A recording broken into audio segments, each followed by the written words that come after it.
welcome to another episode of Stuck in My Mind podcast. I am your host, Wize, and my next guest is a 20-time #1 international bestselling author, a mentor, and a coach. Welcome to the show, Morgana Rae. Hello. Hello, Happy to be hello. here. Oh, the pleasure's all mine. All right, let's jump right into this. Okay, so can you share a bit about your personal journey and how you became the go-to expert on the relationship with money? Well, it's sort of the big cosmic joke because that's never really what I set out to do. I was a religion major in college. I'm into the deep questions about what is it to be a human being? What is the nature of this universe we live in? How do we human beings have a better experience while we're here? And those are still the big questions that I think about daily. Uh, there was just a hiccup in the road in that I couldn't make a living as a coach. I've been coaching 30 years now. So it's kind of wild watching the evolution because back in the olden days, when I started coaching people in the entertainment industry, if you said coach, they would say, what sport? Yeah. I don't have that challenge anymore. I started working with actors, writers, directors, producers, and from like right out the gate, the people I was coaching, they were having very kind of unlikely, miraculous things happening. They were winning awards. An actress with, brand new actress, no credits, getting a primetime TV series, a first time director selling his movie. I just had sort of this magic touch. And the challenge for me was not helping people because helping people is my happy place. It's sort of what I am designed to do. I hear a problem and it's almost like I animate. Charging brought up so much cultural and historic and family ancestor mess and guilt and shame and fear. Am I worthy? I don't want to hurt anybody. I just all sorts of stuff that I honestly wasn't even consciously aware of that became like this huge protective barrier between me and the people who wanted to hire me. And I'm a good student. I was a national merit scholar even after I had a car accident and a head injury and a coma and a traumatic brain injury and couldn't sleep for years. But I do what I'm told. I study, I implement, and I was taking all these classes. I was just getting one coaching certification after another and taking marketing classes and implementing, taking sales classes and implementing. And I had the website and the brochure and the business card and the keynote speech and people who wanted to hire me. And I was living in Los Angeles in March of 2002, struggling to make $100 a month Wow. in one of the most expensive cities in the world. So, credit card debt, borrowing from family, feeling a lot of shame about that, trying everything out there in, I guess we call it the aughts, the early aughts, on manifestation, prosperity mindset, law of attraction. I live in LA, which is sort of an epicenter of all of it. So I have the friends who wave their hands and blow in your face and change your money DNA and blah, blah, blah. And nothing was working. The practical stuff, the mystical stuff, I was just stuck. You want to talk about stuck? Stuck. And it's terrifying when you're stuck in money because your life depends on it. Everything is touched by money, where you live, what you do with your time, how you're seen by others and valued. If you can live, eat, have shelter, get, all of it. There's no area of life that is not deeply enmeshed in money. And here I am telling people I can help them with their lives. And I have this big shameful secret. And I had this, it was kind of like my Hail Mary. I was taking this class on overcoming sales objections, where they give you the magic words to say when somebody says, oh, I would love to, but I can't afford it, or I don't have time, or whatever. And again, being good girl student, I took the scripts, I did exactly what I was told, and 7 people in a row, I overcame their objections. Yay. And 7 people in a row never showed up for our first session, never paid. And that was when, as my husband would say, the wheels came off the cart. Like, I ran out of hope. And I remember it being in my little teeny tiny, not married at the time, little teeny tiny apartment that I couldn't afford, in my little bedroom, pulling close the blackout curtains, and just I gave up. I got on my bed and I lay down and I screamed and I cried and I raged, and I felt like the universe hated me and I hated the universe back, and I had done everything. I took every class. I was working with a coach. I was doing everything and doing it really well. And I had mountains of testimonials and people who wanted to hire me. And it was like I had this superhuman power of repulsion and doing everything I was told and every promise made to me, do this, this other thing will happen. None of it worked for me. It felt like there was something just so wrong with me that I couldn't even live. And I just kind of poured out all that fear and anguish and hurt and rage, and until I was empty. There was no more to cry. And at that moment I had two thoughts. One was that maybe money needed to be my next area of spiritual growth, which is kind of convenient because spirituality is easy for me. I come from LA, right? Maybe if I hide the money in the spiritual box, then I can deal with it. So, probably. But the second thought, I think, had more power, which was I was curious. I wondered, what is going on inside of me that can't be with money? Because it didn't make sense. I was doing everything right. And I had testimonials and I had the marketing and the tagline and public speaking. And so what? Now, 20 years later, I have a couple theories here. One of my because I've coached thousands of clients since then to millions and multi-millions of dollars, but I'm jumping ahead. I believe now that change happens at the speed of safety.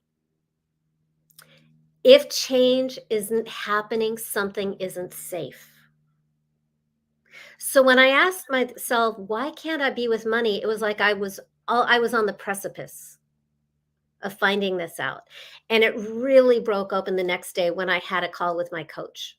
Now, again, $100 a month doesn't buy you anything in Los Angeles. And I was still working with a coach. All I can say is thank goodness, because I do think it saved my life. And my coach, who honestly graduated from coaching school the same day I did, we were peers, but he had a house and income, and I was making $100 a month borrowing. So I hired him, and for months he was telling me to do stuff, and I would do stuff, and nothing was changing. And today was different because I showed up a hot mess. Like, I have done everything. F you, right? By the way, coaches really love you when you're like that because it gives us something to work with. So I just brought my like puddle of despair to my coaching call. And that inspired him to ask me a really weird question that I'd never heard before that changed my life.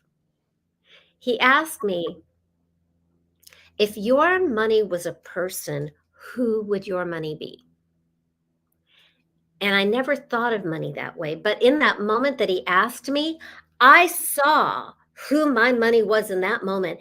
And he was this big, tall, scary, sort of white supremacist skinhead biker with the sideburns and the wife beater shirt. And he just kind of oozed bad danger.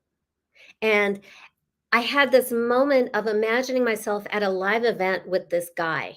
By the way, nothing wrong with bikers. This one, really bad. And it was like I had my eye on him all the time to create maximum distance between us. And that was my big light bulb aha moment, that it didn't matter. Everything I was doing didn't matter because unconsciously, at the same time, every cell in my body was creating distance between me and money because money was dangerous. And I realized there was no way that I could have money in my life if it was that guy. I had to end that relationship with money. So is that what inspired you to develop the concept of turning the money monster into the money honey? Yeah, that we're halfway there because there's a problem when you get rid of your relationship with money and you live in Los Angeles. You need money in your life. And the only experience of money that I had really was rejection, telling me that well, it actually went back earlier than that. Family members did terrible things to each other over money. And they stopped talking to each other for years over money. And I observed this when I was a child and had no say in the matter. And I loved all the parties involved. So I made a decision probably around 12 years old that I choose love. With the unspoken part of that decision, I reject money because money got in the way of love. So I made that decision not aware that I was making it at the time. And I kept living that decision for decades after. So any version of money that gets in the way of love, gets in the way of doing good, gets in the way of quality relationships and lifestyle and legacy, you know what, any version of money that makes me sacrifice my values is a monster. And there's no way to win in that equation because at the end of the day, I will push it away. If it's dangerous, if it takes away what is most valuable to me, which in my case is love, but there's more than that. There's health, there's, just what is the world that I want to live in and create and pass on. So I needed a relationship with money that has none of that has none of the isms in the world that make the world feel dangerous. I'm actually, this is stuff I learned after I had my initial shift back in 2003. Having coached thousands of people through this, I know a lot now that I didn't know then, a lot more nuance. And every time I coach, it's the same 6 steps that I'll run by you after I tell my story, but it's completely different every time with each person. Whereas one person, it can be 15 minutes, another person, it can be an 8-hour process if that's what they need. So fortunately, it was only 8 hours once. And then she made $1.2 million over the next couple of months. So, hey, it worked. So I just got rid of money. Gone. Bad boy, gone. We're broken up. Not in my life. And it's almost like I could feel the emptiness around me. It's not even almost. I could feel like this vacuum around me where this relationship I'd had my whole life used to be. And I thought to myself, well, I need to have a relationship with money because I live in LA and I have a body. So I thought to myself, well, I really don't want to get into anything like that. And that's the only relationship I know was sort of this like bad, abusive boyfriend who tells me I'm not good enough and cheats on me and tells me I'm lucky, to have him. If anybody's ever had that kind of relationship, it comes in very useful. Uh, so I knew that I didn't want that kind of soul crushing, mean, rejecting relationship. But who could my money be? If it's not the biker, I felt like I needed to replace the biker before he came back. That was what that empty space was telling me. So I thought, well, who could I want in my life so much that I'd be willing to have this person in my life, even if it's money? Which, by the way, is really important. The love comes first, the cash follows. If it's a relationship of, hey, money, what have you done for me lately? It's just another monster that makes you a helpless infant at the mercy of this authority figure. So we don't want that. So again, I'm jumping ahead to things that I've learned over the last 20 years of coaching people. So in that moment, March, someday, I don't know what day of the week it was, 2002, I asked myself, well, who could I want so much that I would want this person, even if it was money? And what appeared in my mind's eye was this tall, dark, handsome, romantic, sweet guy, cute, dressed in a tuxedo, holding a bouquet of red flowers, wanting to woo me, in love with me. And that was so wild. Like, I had never imagined money loving me and wanting to be with me. And in the language of my heart, and he's cute. And he was sweet and he was safe. Big, big, big piece. And he was safe. And I could feel how much he wanted to be with me. And I suddenly realized I didn't know how to allow money to be with me. I'd been pushing it away so effectively so long. So I asked him, "What do you need from me to allow you to be with me the way you want to be with me?" And this is the great thing about making money a person. When you ask a question, you get an answer. And it's very usually not the answer you expect, but it's a good answer. So, what my money honey told me that first conversation 22 years ago was, "I need you to love me, and I need you to stop treating me like a monster." And he said it with such sweetness and vulnerability. And I realized in that moment how cruel I had been all those years, pushing him away like he was a monster when he wanted to be with me. And he'd bring me gifts like, "Hey, here, client wants you." And I'd be like, "Ooh, scary."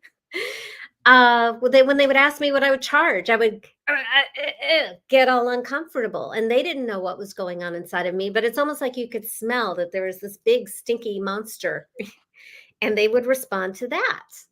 So I made a deal because it seemed very, very reasonable that this imaginary guy who felt very real really loved me, really valued me, really wanted to be with me, and just wanted me to be nice back. Seems like a fair, reasonable deal. So I said yes. And then we talked about, well, what would that look like? And I made a commitment that next time he brought me a client, I would say thank you. And what that looks like in practical terms would be, when somebody asked me my fee, I would say my fee as if thank you. Uh as if this is isn't he beautiful? And so the punchline is, over the next couple of days, four people hired me at double what I'd ever charged before. And they keep coming and they keep coming. And I have my rates keep going up and up. And I have my book and I coach my clients and I lead my retreats, and I've made millions of dollars. And I own a house in Southern California, which I never thought was going to happen. And I used the same process 10 years later in 2012 to slay my love monster, because it was the same story. I was taking all the classes, hiring all the coaches, looking for my love. I've been looking for my life partner since I was 4.5 and chased Brian Patterson under the piano at his 5th birthday. I've been on a mission, and I slayed my love monster, who was even bigger and scarier than any money monster I had. Like, every reason money was dangerous, every rejection, starting with parents and friends and boyfriends and everything that makes me not good enough. And every time I felt like love set me up and it pulled the rug out from under me, and I had this really big love monster that I had to reject and get out of the way. Met my now husband 2 months later. We are now 26 weddings deep into getting married 100 times in 100 countries, because it's the same dynamic. Change happens at the speed of safety. If you aren't getting what you want and you're doing everything you're supposed to be doing, to me, that's like a flag in the sand saying, "Treasure below, let's take a look at what's really going on." And we never take anything away without putting something better. We are not going to strip you of your monster who you created for very good reasons at some time in your life to protect yourself. So what are some common hidden blocks that people face when it comes to achieving financial abundance? Well, I'm not a financial planner, so I'm not going to talk like a financial planner. Okay. But I know people, and I have coached clients on disability and couch surfing or public assistance, and I have coached billionaires. People are people, and we have the same underlying issues no matter what our bank accounts look like. Mhm. So when we go digging, which is step one, which is uncovering the root cause of the money monster, in my experience, The money monster has never, ever been actually about money. We wouldn't be so weird about money if it was really about money, but it's about what money represents. And to our human existence, well, first of all, money is the number one excuse for every that I've heard human beings give for what we can't have, do, or be. Mhm. But even if you have a ton of money, I was coaching a billionaire a decade ago, and it was destroying his relationship with his son. That was how his monster was showing up, and there was his fear of losing what he had built, and he had his own monster. So what money represents, this is where I always find the monster is not the money itself. We start with the money story. It's a great place to start. But the monster is going to be what money represents. And universally, money represents love. Am I loved? Am I lovable? It represents worth. Am I worthy? Another word for worth is value. Am I valued? It represents safety. Am I safe? It's like, does the universe want me here? Am I safe? So anything that has ever made you feel unsafe, illness, violence, world events, all of that is going to be super useful here. Power, that's the fourth thing that I just added recently. But what is my relationship to power? Do I have power in my life? Do I have choice, or am I powerless and helpless? So when I coach somebody, I will start with a question like, what makes you think you have a money monster? And they'll start telling me their life story. And what I'm listening for is not the money, but the relationships and the limiting beliefs about themselves and about life and what is possible for them. Always the love, good enough, that's a worthy thing, safety, power, those issues. And that's where we find the root cause, the real pain, the not good enough, the doesn't have enough, the world is dangerous, all the isms, your history, Holocaust, the slavery, genocide, whatever you can draw from, if it has energy for you, then we use it.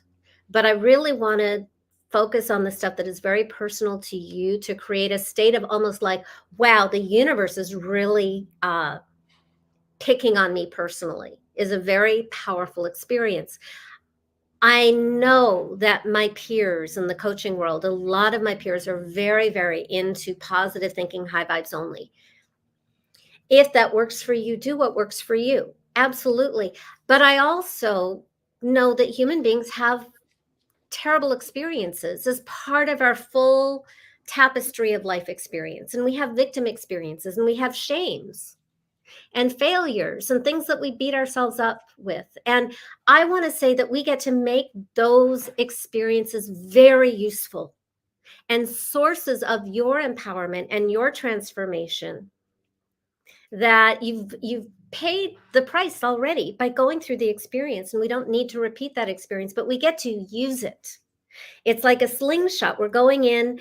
I call the process financial alchemy, because alchemy is the transmutation of lead, as in leaden experience, into gold.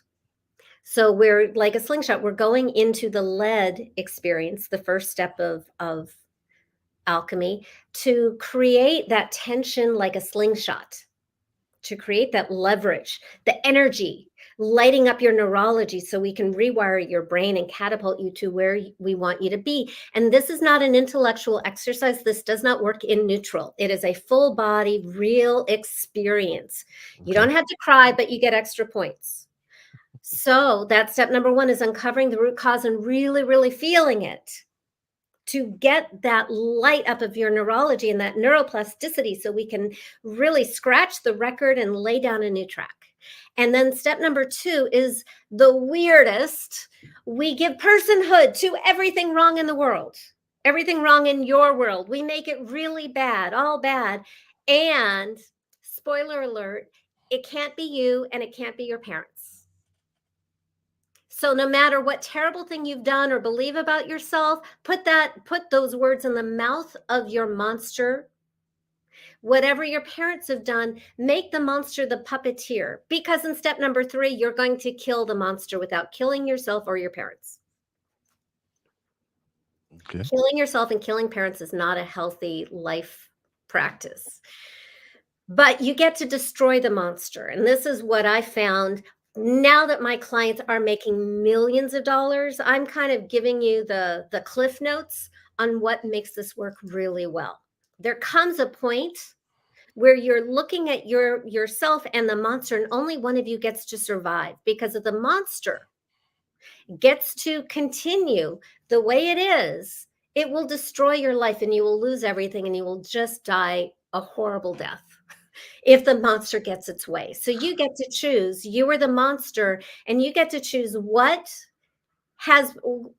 no longer has permission to be part of your life experience. And then I say, destroy the monster. I don't like horror movies. I don't like violence, but I say, really go to town. Dramatic works really well here. It is that energy of rising out of that victim experience to being that sacred warrior for yourself. Looks like you wanted to ask me something. No, and that's it. That's something that a lot that's one of the blocks that a lot of people are using is are they rather play the victim. They rather stay the victim role and continue to play the victim role and be like, oh, woe is me, or instead of like how you said, you tried everything. You worked hard. You try, and it was just there was I have like something, the loser but certificate there for, was yeah. something within you that was holding you back from because Yeah. even with me now, I have with my pod not with the podcast, but as far as offering clients what I'm doing, like as far as the production and helping people wanting to start podcasts and all that. And when people ask me questions, it's like how you said you kind of like you like yeah you don't know what answer, like you have the answer, you just for me it's just like I don't want to oversell myself, but I don't want to undersell myself either. You want to And have integrity and you want to have congruence. And that's why I do this, so that when I state my fee, it's not coming from ego and it's not coming from fear. It's coming from integrity. And I've had times where I negotiated my fee with my money honey, and I would be going really low and safe, and he'd be going really high. And we would just kind of meet in the middle at the minimum that my money honey needed to feel respected. And then it wasn't about me, it was about the value of my contribution and how and what I need to be able to give everything I want to my client. um I also really, really believe that there are some ideas in our personal development world that I don't think are really helpful, useful, or accurate.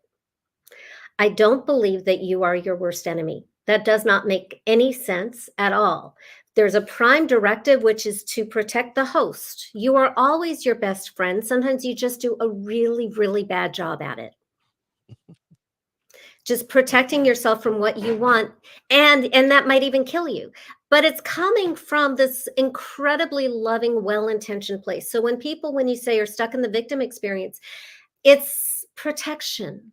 It is coming from a place of self-love. I don't want this to happen to you again. I want to keep you safe. And we also get some, what is it called? Secondary gain, psychological term for the cool shit that we get from bad things. So if I'm a victim, I get compassion. I connect with other victims. We have a heart to heart. We get to, it's us versus them. We get to bond. Maybe less is expected of me. Maybe I risk less and I stay safer. There are all these actually really positive things. People who shoot heroin, really positive things out of shooting heroin. It will kill them, but they're also getting a lot of really, there's a reason people do things. So you're not your worst enemy. If there's a prime directive and there's a program that you develop to stay alive and adapt. Brilliant you, because you're still here. That worked really well at a certain time in your life that you outgrow. Just like you have that pair of shoes when you were 5 years old that you loved. And if you were to try to squeeze your feet into those shoes now, it wouldn't work. And the process of it would also be really uncomfortable. So we outgrow things that really fit us at a time. And when we outgrow it, what was the medicine can become the poison, and it becomes the monster. We have all sorts of limiting beliefs about money because it kind of fit in with the group that we were in, but now it's coming back to bite us. Or in my case, choosing love and loving all the family members involved, really healthy, adaptive choice for a 12-year-old. Yay me. But the other side of it, that money gets in the way of love because I observed it, was threatening my livelihood and my future in my life in the end. So I want to get to the second half because we're only halfway through, but we did the hard part. So after you get rid of the monster, now you have the fun part. Yes, there is a fun part. When the monster is completely gone and there's no trace of monster energy, it's very what is it called? Whether it is or it isn't binary. I think that's the word. Like pregnant, you are or you're not. Monster, even if there's a little trace of monster, just create a little monster and blow it out of existence with the weapon of your imagination, anything you choose, until it's gone and you feel it. And I love to hear, what clients feel now that the monster is out of your life and your experience for the first time in your life. What does it feel like? And it can feel light and it can feel expansive. And a client on the other side of the planet can say, "Well, the sun just came out." And I'm going, "Whoa, that's powerful." I don't know if I'm allowed to swear. I love to, but I want It's fine. I have no problem with, to. with swear words. It can feel frightening.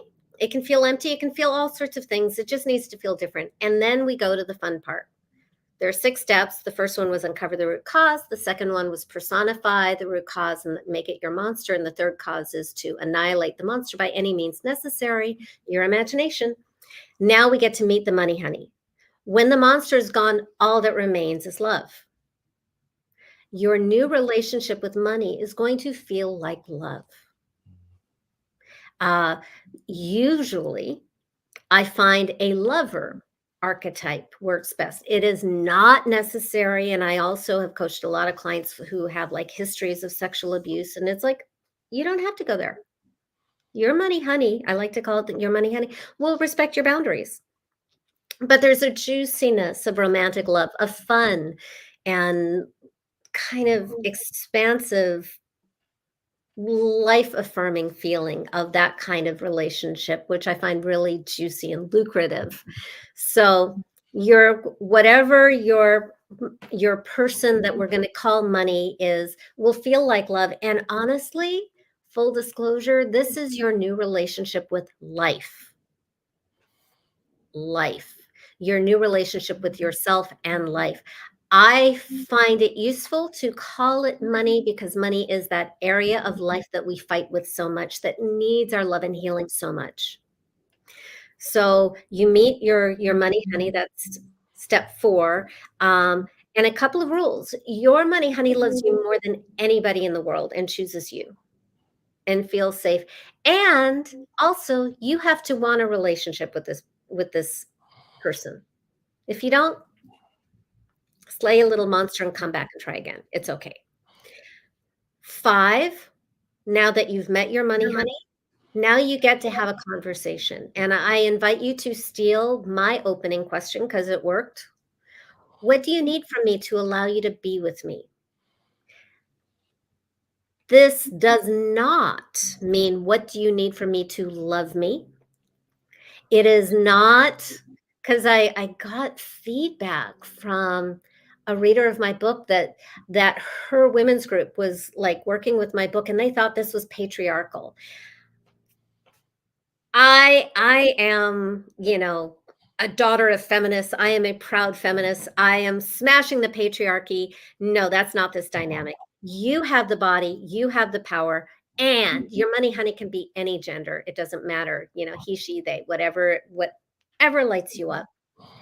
Mhm. The question is not, what do you need from me to love me or for me to be good enough or worthy of you? That's not the question. You are good enough. Your money, honey, loves you unconditionally.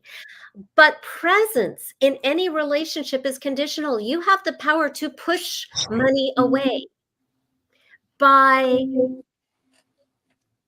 betraying yourself, by abusing yourself, by undervaluing yourself, by taking money for granted and hating on money instead of it being a partnership to create the world you want.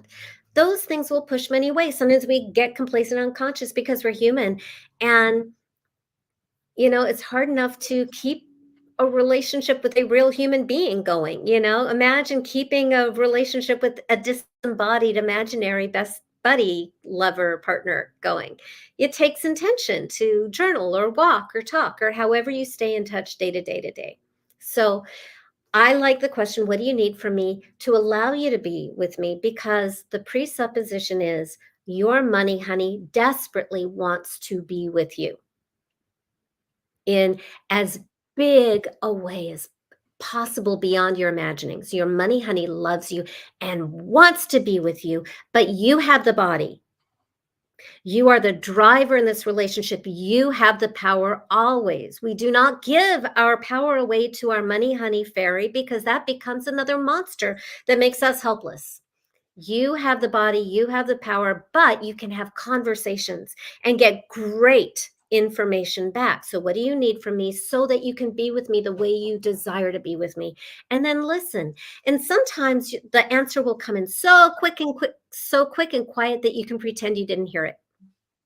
Speaking from experience, I like automatic writing. Morgana, blah, blah, blah, blah, blah, blah, blah, blah, blah, blah. Money, honey, ha, ha, ha, blah, blah, blah, blah, blah. So We work things out. yeah. Uh, So as a mentor and coach, how do you guide your business owners to leverage their time and talent and tactics for maximum impact and profit?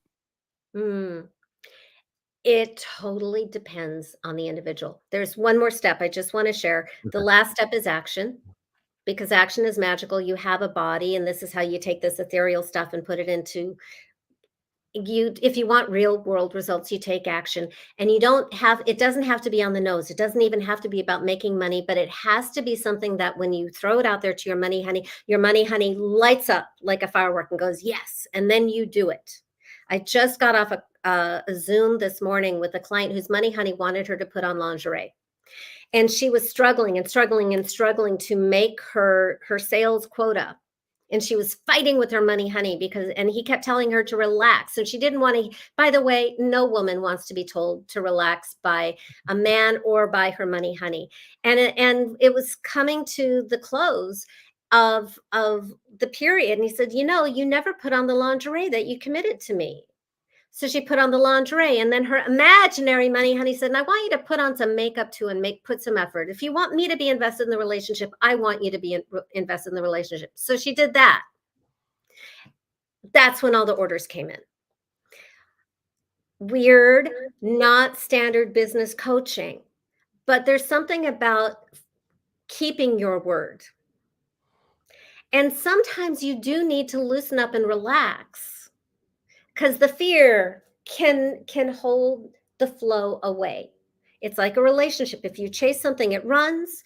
You want to invite instead. So back to the question, I coach a cattle rancher who is also a leader in what is it, sustainable agriculture. I coach a woman who runs a telecommunications company.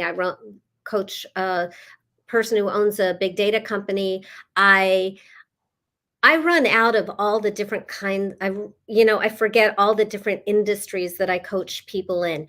And human beings are really smart. And more or less, you know what you need to do. And also, in many, many regards, especially in the coaching world, because I've mentored so many coaches and therapists and service providers, there are so many tactics and strategies you can do. They all work and they all don't work.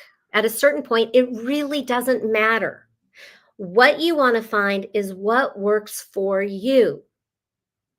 Back in 2007, I had so many coaching clients. I had over 300 coaching clients that I had to keep notes on every single one to remind me who they were. And by the end of the year, I swore I would never do that again. So now I work with very, very few people who I can fall in love with and give all the time in the world to and get really big results for, because that's more fun for me. It gets better results and I feel it honors those clients more. I'm not saying that to not scale. So I wrote my book, great. But you have to know yourself and what is an integrity and pleasure for you and what works now in your industry. There are changes. And I'm seeing that with my client who's owns a construction company. I see everybody, the interior designer, when the products aren't coming in because of world events, stuff happens, world changes, especially in recent years. And what we need to do when the things that we know and count on, that we know how to do, that have worked for us and they suddenly stop working for us. If it stopped working for Blockbuster, it can stop working. Things work until they don't. What then you need to really tap into your resourcefulness. Take a step back. Be really honest about the assessment and take the fear and the disappointment and the rage or whatever it is and create a new monster. Do it again. Because on the other side of it, you will have a new relationship with money. Maybe it will look the same, maybe it will look very different. Who is an evolution and a mirror of your level of maturity now. And then take the next step. I do believe that the universe tends to operate on a need to know basis. So have your vision of what you value and the life you want to create. And I like to have a big goal way out in the future, 10 or 20 years, where you are not restricted by fear and trying to figure it out, but you're just speaking from your heart and that gut sense of where you belong and what you want. And then you can reverse engineer the steps to get here. You will not ever be able to predict all the steps that it's going to take or that are going to be available to you, or all the great opportunities that come in and assist you along the way. You can plan your straight line, but it's going to be like this instead. And you may just leap for it. But what I would recommend, and this is another exercise that I love, that I learned from a coach friend of mine named Michael Stratford that I used with my clients this morning. So I'm going to share it here. Okay. Imagine you are standing here and radiating in every direction all the multitudes of life paths, infinite life paths that are available to you from where you are right now. Radiate like a spoke on a wheel, every single possible life path radiating out from you in every direction. Okay.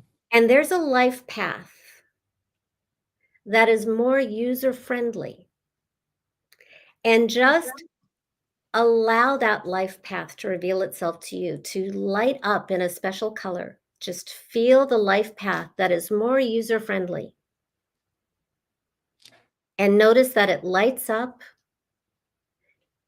in a color, and you know that that is the life path that is more user-friendly. Take your first step onto that path. Um, how do you start your morning, like your morning routine? Do you have a morning routine? Is there something you do personally when? Yes. I meditate for 5 minutes on this funny app that gives me a headband. I do 5 minutes because I want to commit to really, really little so that I will always do it. Okay. and I'd rather overperform than not do it, just to kind of get my brain in the right place. And there's this app called Muse where they gamify it, and I can play the sound of my choice. And every time I hear a bird chirp, that's like my brain goes into a special state. And then I see how many birds I got at the end. So that is Okay. the non spiritual path to meditation that I do before bed and first thing in the morning. I also have yoga classes available to me at the park very close by, and that is my favorite way to start the day, is just an open air, because we're in California, so that's virtually every day. We can just Yeah. sit on the grass on our mats and do our yoga, and then I get to work. I find that I am way more smart and alert and available early in the day, so I try to put in all the heavy lifting early on. Um, and the reason I answered the question about leverage and business building the way I did is I was coaching this fantastic coach 2 years ago who wanted to raise his fees from 2,000 to 50,000. And he hired me for a year. And yeah, he did that. And he also had his pie in the sky number money amount that he wanted to manifest. And he did that. And even more fun, he moved in with his girlfriend and got married, which I thought was even better. So there were those times, because I've been mentoring people like him for many, many years, where he would want marketing advice or strategy advice or business building advice. Where do I get clients? And I just found that we could discuss ways for him to get clients. More important was actually things that he was doing that no longer served him, because they would attract the $2,000 clients and not the $50,000 clients. But all the various things, you can do podcasts, you can do online challenges. I am a very big fan of, an electronic newsletter. I've done mine since November 2002, because I get to build relationship over years with people and just serve and serve and serve and serve. And then one day, ding, they want to work with me. Great. And if That's they don't, I still served. Uh, TV, radio, there are just lots of ways to get the word out. There are lots of ways to serve people. You can create something passive like an online course or a book, or you can work with people one on one, or you can lead a retreat. I love going to Bali. That's, leading my retreat in Bali is my favorite thing in the world. Um, I had a friend, we're still friends, but we actually partnered back in 2003 and 2004. Both of us were refugees of the entertainment industry and coached a lot of entertainment clients. And we created a program together, a workshop called, I don't even remember what it was called. And we had completely opposite coaching styles, which I think made it work so much better, because it expanded my what I understood as being allowed in coaching. We just had different styles. But she would get clients by having coffee with somebody or having lunch with somebody. If she went out on a lunch date, she came home with a client. That has never worked for me.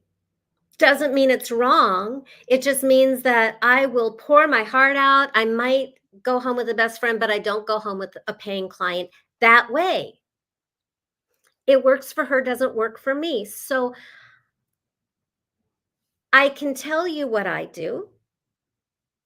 I do interviews because I love to teach. I am like, I am preaching my sermon of the money honey. Go forth and be prosperous and love yourselves. Change happens at the speed of safety. You are your best friend. And I just do that as an act of service. And the people who are meant to work with me come. And I don't need to coach the 7 or 8 billion people we have on the planet. I just want to coach the people that are the right fit. So that's what works for me. Is I do interviews, I'm in a lot of TV and radio and podcasts and magazines. I write my newsletter, I post to my blog, and I try to be of service. And then I have conversations with people about how we work together. And that works for me. And I don't want to have a lot of coaching clients. And I've had years where I've had thousands and thousands of people buy little $99 products. And by the way, you can make hundreds of thousands of dollars by selling thousands of $99 products. Because I would be invited to speak on a platform and make an offer, and people would respond to that.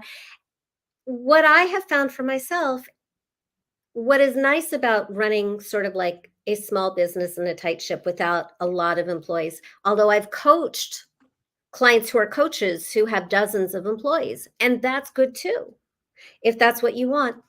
But I find, oh, this year I make $400,000 from these online offers. And then the next year I make more money from my retreat. And another year I make the most money from private clients. And it doesn't matter. I have multiple ways to let money come in, to not make it hard for money. And then we see what wants to happen this year. And I would give that piece of advice is make it easy for money. Make offers.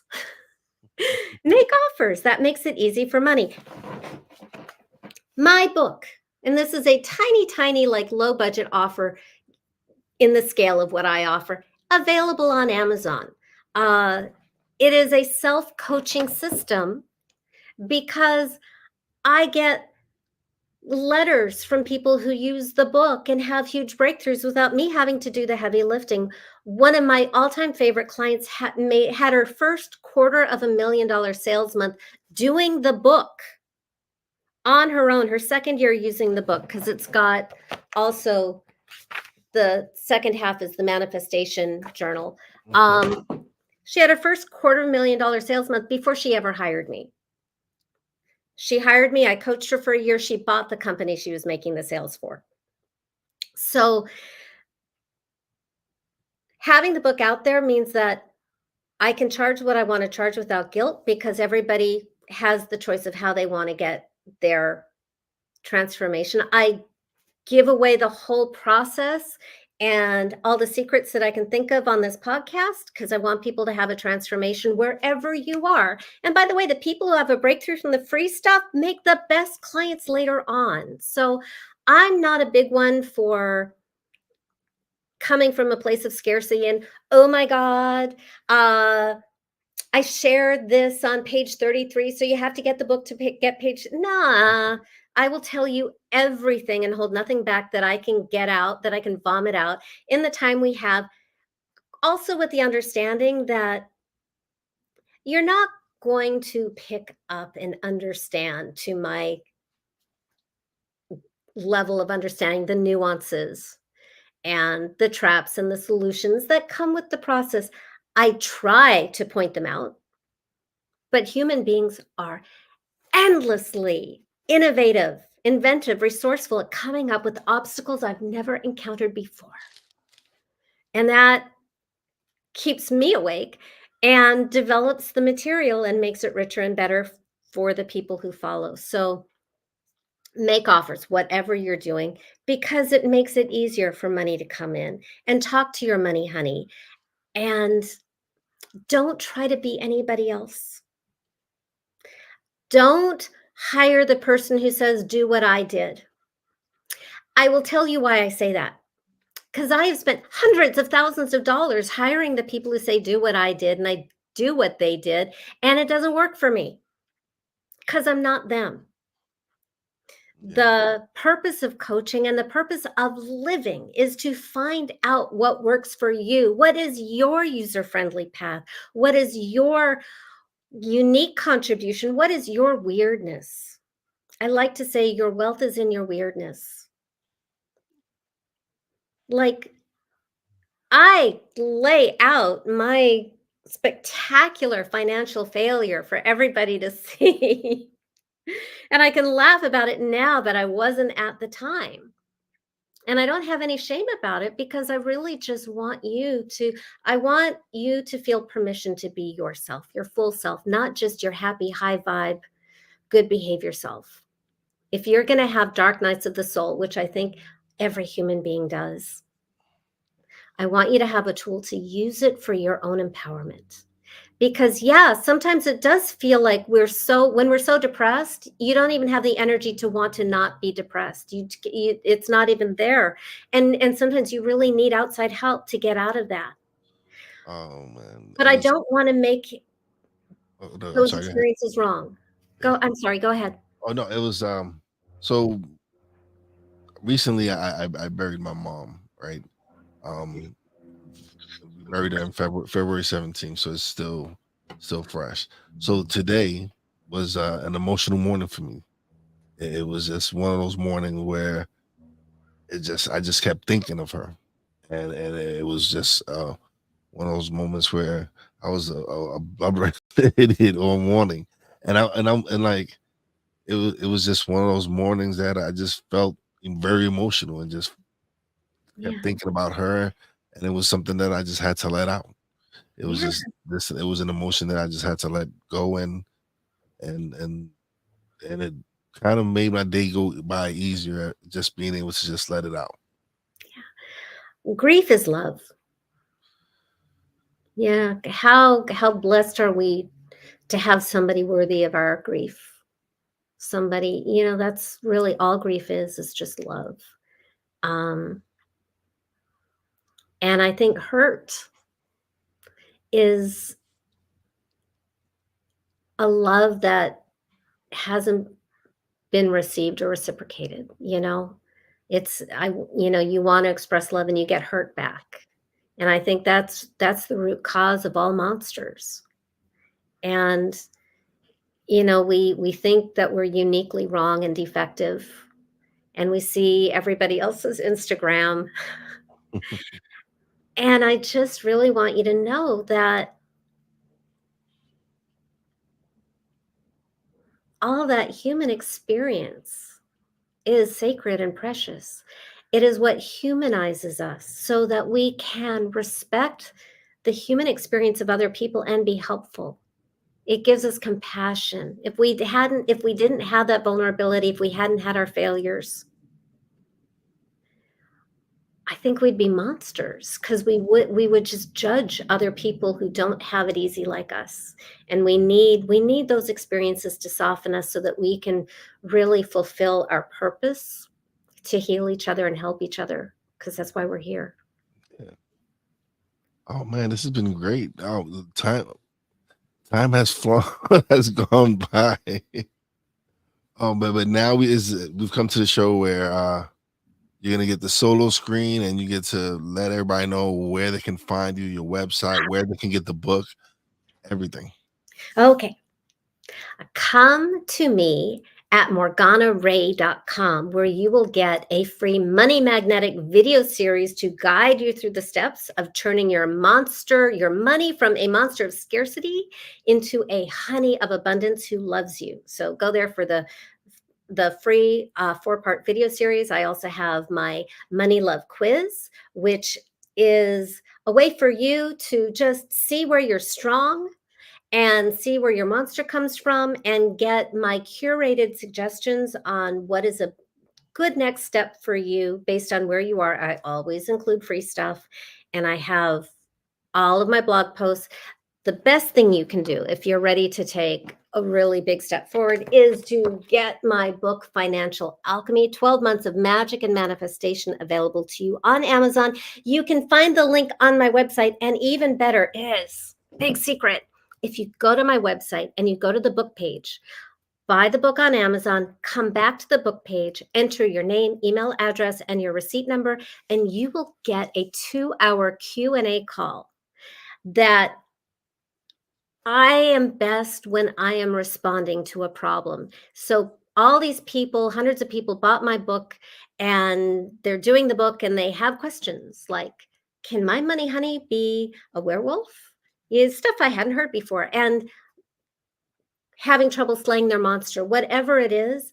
And I respond to that. And so this is my way of being able to coach you vicariously. It is not available to the people who are not on this podcast, who just buy it from Amazon or Barnes and Noble or Walmart or wherever they get my book.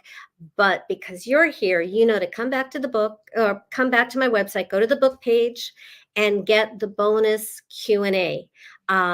Also, the book has videos and audio enhancement links inside because I'm an animated person. Writing on a page is a little less animated, and I really am invested in your success at whatever level you're playing, because your success and happiness make my world a better place. Yeah. Yeah. Oh man, that was awesome. Thank you. Thank you for being a guest. This is great. This is I usually go for 35, 45 minutes. We did an hour. That's awesome. I just, my deepest hope is that it is heard or watched by the person who needs it, and if anything interesting happens, drop me a note and let me know, because that's my kink. Oh no, I'll definitely let you know. People tend to send me messages, especially when they hear a message that they needed to hear. Everybody. I appreciate the fact that people do that. I appreciate when people do send me the message and say, "I needed this episode," or even when I put out the clips of episodes and they like, "Oh, I heard that clip. I needed to hear that today." It's those moments that really make me just keep coming back to do it more and more, and I just love being able to have these conversations and have people come on, share their stories, share what they're doing, and hopefully someone out there can find their money honey. Maybe they're struggling, maybe they have a money monster that's holding them back, and maybe this conversation can liberate them. So, but thank you. This is great. Thank you. But let me close out the show. Don't leave just yet. Let me close out the show, and we'll chat a little bit more.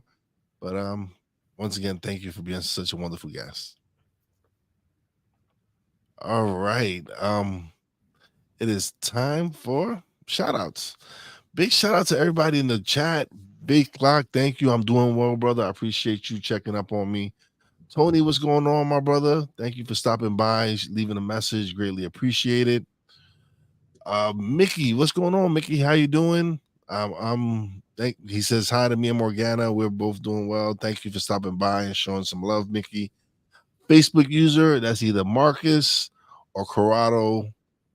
Shout outs to both of y'all, because y'all always coming by and showing love. Greatly appreciate it. Shout out to my real wise fam, Poppy J, Brandy J. Love you guys. Shout out to the boss lady. Love you and appreciate you. Shout out to Morgana Rae for coming by and sharing her story and dropping some gems for everybody out there. And as always, a big shout out to all the essential workers out there. God bless y'all. Be safe. You know how your boy Wise does it. Peace out.